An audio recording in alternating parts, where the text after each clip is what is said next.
बचपन में एक कहावत सुनी थी कि जूतों में बाटा और सामान में टाटा बहुत ज़्यादा मजबूत होते हैं। इस कहावत में कितनी हकीकत है ये तो मालूम नहीं, लेकिन आज ये एक हकीकत है कि टाटा ग्रुप ऑफ कंपनीज का कुल मालियत ये 365 बिलियन डॉलर के बराबर है। आईएमएफ ने पाकिस्तान की जीडीपी की कुल मालियत 341 बिलियन डॉलर करार दिया है। यानी टाटा ग्रुप ऑफ कंपनीज की मालियत ये सारे पाकिस्तान से ज़्यादा है। अगर ओवरऑल इंडिया की बात की जाए तो इंडिया की जीडीपी 3.7 ट्रिलियन डॉलर्स के बराबर है, जो कि पाकिस्तान से 11 टाइम्स बड़ा है। और इंडिया की जीडीपी में सबसे ज़्यादा अहम रोल ये Tata group of companies play करता है। टाटा सिर्फ एक कंपनी नहीं बल्कि एक बिजनेस एम्पायर है जो कि आज 30 कंपनियों पर मुश्तमिल है और दुनिया के 6 बराज़मों के 100 से ज़्यादा ममालिक में अपनी खिदमात पेश करता है।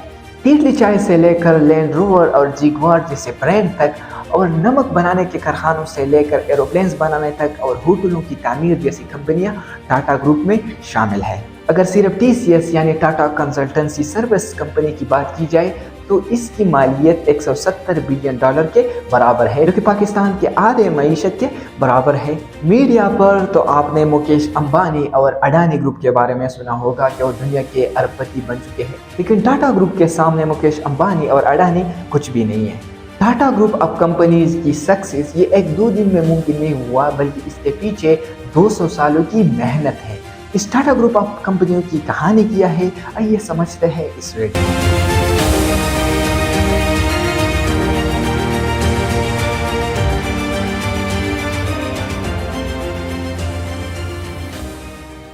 जेम्स सेठ जी टाटा 1839 में एक पारसी खानदान में पैदा हुए और उन्होंने 1868 में टाटा कंपनी की बुनियाद रखी। जेम्स सेठ जी टाटा के वालिदैन ने कपास, चाय, तांबे और अफीम के कारोबार में खूब पैसा कमाया। एक मरतबा जेम्स सेठ जी टाटा अपने वालिदैन के साथ बरतानिया के सफ़र पर चले गए। वहाँ पर उन्होंने कपास के मिलों का बगौर मुशाहिदा किया। उनको ये एहसास हुआ कि हिंदुस्तान कपास के मिलों में बरतानिया का मुकाबला कर सकता है। और जब जेम्स सेठ जी टाटा हिंदुस्तान वापस आए तो 1877 में महारानी मिल्स का इफ्तिताह किया। महारानी मिल हिंदुस्तान में टेक्सटाइल का पहला मिल बन गया। महारानी मिल का इफ्तिताह उस दिन हुआ जिस दिन हिंदुस्तान में मलक विक्टोरिया की हिंदुस्तान की मलिका के तौर पर ताजपोशी हो रही थी। जेम्स सेठ जी टाटा के मुताबिक किसी भी कौम की तरक्की के लिए ज़रूरी है कि उस कौम के कमज़ोर और बेसहारा लोगों की मदद की बजाय उस कौम के काबिल और खुदादाद सलाहियत के मालिक लोगों की मदद की जाए, ताकि वो सही सिमत में अपनी कौम की खिदमत कर सके। जेम्स सेठ जी टाटा के लिए दौलत का हुसूल एक सानवी चीज़ थी। वो लोगों की सोच और उनको सनती लिहाज से बेहतर बनाना चाहते थे। ऐसा कहा जाता है कि 19वीं सदी के आखिर में जेम्स सेठ जी टाटा को मुंबई के एक मशहूर होटल में उनकी रंग की वजह से जाने से रोक दिया था। इस वाक़े का जेम्स सेठ जी टाटा पर बहुत असर हुआ और उन्होंने दिल में ये फैसला किया कि वो इस होटल से महंगे होटल बनाएंगे जिनमें हिंदुस्तानियों को आने की इजाज़त होगी। इस वाक़े के बाद 1903 में जेम्स सेठ जी टाटा ने मुंबई के साहिल पे ताज होटल को कायम किया। ताज होटल उस दौर में पहली होटल थी जिसमें अमेरिकन पंखे, जर्मन लैब, बिजली जैसी सहूलियात मुयस्सर थी। और आज ताज होटल्स की ब्रांचेस अमेरिका, बरतानिया समेत दुनिया की 9 ममालिक में मौजूद है। जेम्स सेठ जी टाटा का सबसे बड़ा ख्वाब एक स्टील मिल का क़याम था, लेकिन वो इस ख्वाब को पूरा ना कर सके और 1904 में वफात हुए। उनकी वफात के बाद उनके बेटा दारूद जी टाटा ने 1907 में जेम्स सेठ जी टाटा का ये ख्वाब पूरा किया और एक स्टील मिल को कायम किया। इस तरह हिंदुस्तान पहला मुल्क बन गया जहां स्टील का कारखाना मौजूद था। स्टील के कारखाने के इर्द गिर्द एक शहर तामीर किया गया जिसको जमशेदपुर का नाम दिया गया और आज जमशेदपुर इंडिया में स्टील सिटी के नाम से जाना जाता है। टाटा ने किसी कानून के बगैर अपने मुलाजमीन के लिए पॉलिसियाँ मुतारिफ कराई, जिनमें पेंशन, काम की ड्यूरेशन और ख़वातीन के लिए मराहत शामिल है। टाटा खानदान के एक और पर जहांगीर टाटा एक कंपनी के चेयरमैन बने और चेयरमैन बनने के साथ साथ उन्होंने हवाई डाक सर्विस शुरू की।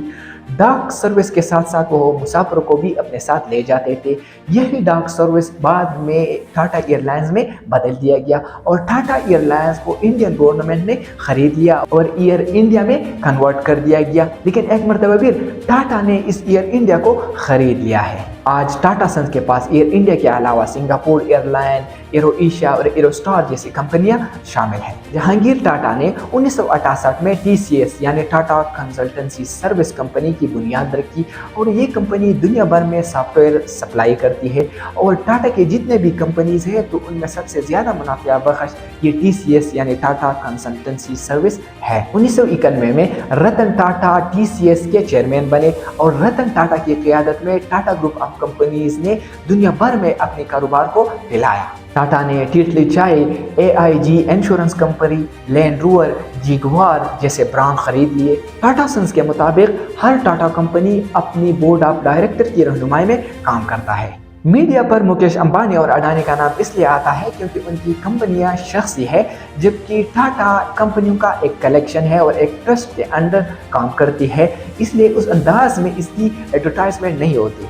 टाटा की तरक्की की वजह अखलाकी, मुनसिफाना और शफाफ तर्ज अमल है, जो कि मुलाजिमीन के साथ मजबूत तर्ज अमल ताल्लुक़ पैदा करता है और अपने अहदों को पूरा करता है। Thank you for watching, kindly subscribe our explains.